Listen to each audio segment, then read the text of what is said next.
di balik topeng orang percaya.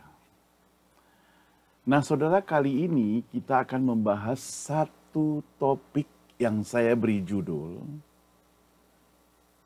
namanya orang Kristen, ngakunya orang Kristen, ngakunya cinta Tuhan, ngakunya percaya Tuhan, ngakunya melayani.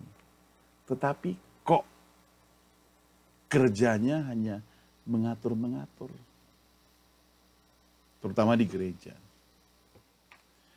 Roma 12 ayat 8 bunyinya demikian. Jika karunia untuk menasehati, baiklah kita menasehati. Siapa yang membagi-bagikan sesuatu, hendaklah ia melakukannya dengan hati yang ikhlas.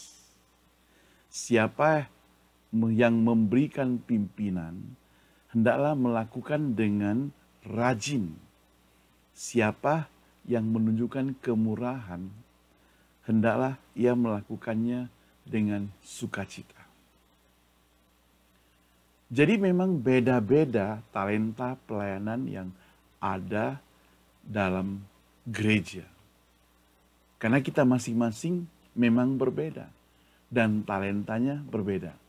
Tetapi saya tidak percaya kalau ada talenta yang hanya ngatur-ngatur gitu, tanpa dia sendiri harus turut bekerja. Mari kita simak. Nah, saudara, ada saja orang gereja atau orang Kristen yang tanpa menyadari di mana keberadaannya dan perannya, sehingga apa, saudara? Sehingga statusnya yang dari luar gereja, yang ada di kantor, yang ada di perusahaan, dibawa ke dalam komunitas gereja. Jadi di gereja itu kerjanya hanya mengatur-ngatur. Benar dia sebagai bos, dia di perusahaan dia mengatur. Benar dia sebagai bos, dia di perusahaan dia boleh marah-marah. Dia yang menguasai semuanya. Tetapi ini gereja, Bung. Ini gereja. Dia tidak bisa sewenak-wenaknya. Dia tidak bisa sewenang-wenangnya, saudara. Bagi orang percaya dan jemaat gereja lainnya, saudara, termasuk majelis dan pendeta tentunya, adalah orang-orang yang dapat diatur pelayanannya. Itu berarti mereka itu sudah menyadari bahwa mereka datang adalah untuk melayani. Dan untuk melayani itu berarti sebagai budak. Nah, sebagai budak itu pasti dia akan menuruti. Bukan hanya mengatur. Bukan hanya mengatur. Bukan tidak boleh mengatur, saudara. Hanya mengatur saja. Itu yang tidak boleh. Apalagi orang-orang demikian itu suka ngambek, saudara. Jadi karena dia suka mengatur, tidak diberikan kesempatan dia mengatur, ngambeklah dia. Maksudnya kalau sudah mengambek, ya, maka habislah. Tugasnya pun dianggap selesai. Belum lagi dia tambah marah-marah. Itu bisa terjadi di gereja karena membawa manusia lamanya terus-menerus dipelihara di dalam gereja, di dalam hidupnya. Mudah-mudahan Anda dan saya tidak demikian. Oke? Tidak demikian. Memang untuk beberapa tugas pelayanan di gereja supaya berlangsung lancar dan teratur, perlu adanya pengaturan. Benar.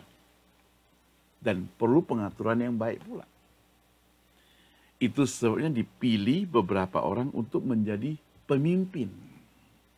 Tetapi di gereja sang pemimpin seharusnya tidak hanya, tanda kutip, hanya memimpin, namun juga dia terlibat, ikut serta, berperan di dalam bekerja, melaksanakan pelayanan. Sebab Tuhan Yesus berkata, siapa yang hendak menjadi pemimpin, dia harus melayani. Jadi sebelum mau jadi pemimpin, harus mau melayani.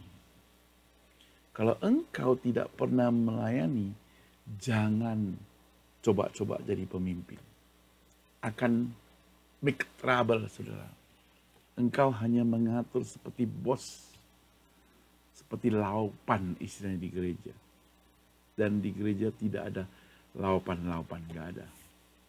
Yang ada hamba, yang ada budak, yang ada pembantu, dan kita semua pembantunya. Masalahnya adalah apa yang dikatakan oleh Tuhan Yesus tidak dipraktekkan. Tuhan Yesus berkata, siapa yang hendak menjadi pemimpin, dia harus melayani, tetapi tidak dipraktekkan. Itu sebabnya, saudara, mereka hanya mau mengatur layaknya seorang bos dalam perusahaan. Gereja kan bukan perusahaan, saudara. Bukan. Kalau gereja bukan perusahaan, karena jemaat juga tidak dibayar, mereka kerjanya juga dengan sukarela, dengan panggilan Tuhan, mereka harus mengeluarkan uang, saudara. Lagi pula mereka melayani itu dengan hati yang sungguh-sungguh. Jadi kalau kita tambah lagi mengatur, namanya mengganggu. Padahal apa yang sudah dikerjakan itu sudah baik. Kecuali apa yang dia kerjakan semeraut, maka kita perlu membereskannya. Tetapi itu kan tidak selamanya. Yang menjadi masalah kan ada orang yang selamanya maunya mengatur. Tiba pada waktu dia diatur, cemberut, ngambek, mogok. Ini bukan orang Kristen yang baik. Orang Kristen yang baik, dia harus menyadari bahwa dirinya adalah hamba. Hamba. Ya. Nah, saudara yang dikasihi Tuhan, kalau hamba, maka dia tidak punya hak. Dia hanya kerja, tidak punya hak untuk mengatur. Maukah kita menerima panggilan yang demikian, saudara? Untuk mendapatkan panggilan yang demikian yang tidak mau diatur, kita harus membuang rasa egois kita. Membuang kesombongan kita. Orang yang sombong tidak bisa diatur, saudara. Karena begitu sombongnya dia, maunya dia yang mau atur. Kalau engkau mengatur, itu berarti engkau menyentuh kesombongannya. Ketika engkau menyentuh kesombongannya, dia bisa marah, dia bisa emosi, dia bisa baper, dia bisa menjadi orang yang berbahaya bagi kamu. Nah, saudara, saat ini hendaklah kita memfokuskan diri dengan pelayanan. Yang namanya melayani, itu artinya melakukan sesuatu buat orang lain. Itu melayani. Melayani itu bukan berarti meminta orang melakukan sesuatu untuk kita, bukan. Melayani adalah kita sendiri yang melakukan sesuatu buat orang lain. Itu pelayanan. Di balik topeng orang percaya, maka orang percaya itu bisa saja menjadi, tanda kutip, menganggap dirinya sebagai bos di gereja. Sungguh kita merasa sedih kalau ada orang yang demikian. Dia harus mengerti firman Tuhan benar-benar. Jangan pikir kita sudah berpengalaman. Jangan pikir kita lebih senior. Jangan pikir kita lebih pandai, lebih pintar, lebih berpangkat, lebih kaya. Maka kita bisa lakukan seenak-enaknya di gereja. Jangan. Di LA saya pernah berkunjung di sebuah gereja yang besar sekali dan pendetanya sangat terkenal, saudara. Kita masuk dari pintu gerbang paling depan saja sudah banyak orang yang sedang menyambut kita. Mereka berbaris, pakai seragam, menyambut, atur ke tempat parkir, ya, supaya mobil kita bisa parkir dengan baik. Dalam hati saya luar biasa gereja ini. Tukang parkirnya banyak sekali. Tapi teman yang mengantar saya itu dia menyelutup. Dia bilang, Pak Saud, itu orang yang baris-baris itu bukan tukang parkir. Jadi saya tanya siapa? Mereka adalah jemaat sini. Yang kebanyakan mereka adalah CEO yang ada di perusahaan-perusahaan besar di Los Angeles. Karena mereka terbeban untuk melayani di bidang parkir, maka mereka kerjakan itu. Jadi dia datang, pelayanan dia meredakan dirinya yang dari CEO sekarang menjadi tukang parkir, saudara. Itu pelayanan. Dan itulah memang pelayanan. Nah, sehingga kita tidak merasa sombong. Di luar benar engkau adalah orang kaya. Di luar benar engkau rajin. Di luar benar engkau adalah bos. Tetapi di dalam gereja engkau dan saya adalah anak-anak Tuhan. Orang percaya. Orang-orang berdosa yang perlu dibimbing. Yang perlu dilayani. Yang perlu melayani juga. Kalau ada seseorang yang kerjanya hanya mengatur-ngatur di gereja, maka tentu dia akan gampang mendapat benturan. Orang-orang tidak suka kepada orang yang demikian. Orang-orang tidak mau kepada orang-orang yang hanya suka mengatur. Orang senang kalau kita bisa sama-sama kerja, sama-sama membangun, sama-sama terbeban. Karena gereja bukan hanya milik satu orang. Gereja bisa bukan hanya milik satu kelompok. Tapi gereja milik semua kita. Maka semua kita harus terlibat. Engkau dan saya hari ini. Jangan hanya sakit hati kalau tetanggamu itu tambah sukses. Jangan. Jangan merasa iri. Tapi merasa irilah bahwa tetanggamu itu kenapa rajin pelayanan. Kenapa rajin dia membesuk. Kenapa dia tidak hemat-hemat? Dia rela memberikan persembahan dalam jumlah yang besar. Kenapa aku tidak? Kita perlu iri kepada mereka.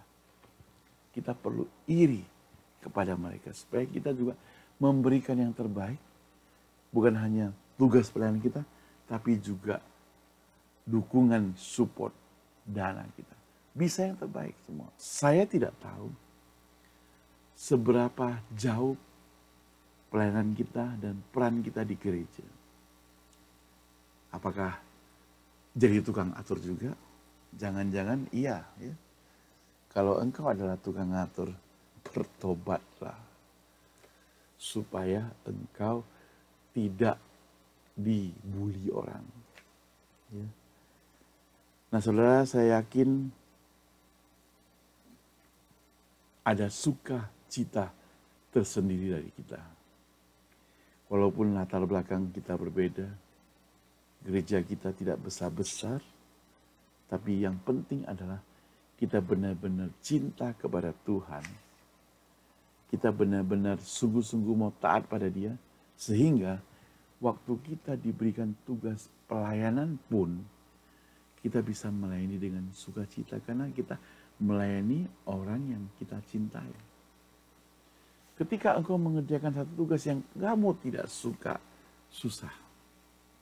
Tapi ketika engkau kerjakan tugas yang kamu memang suka, maka seberat apapun tugasnya itu akan menjadi ringan.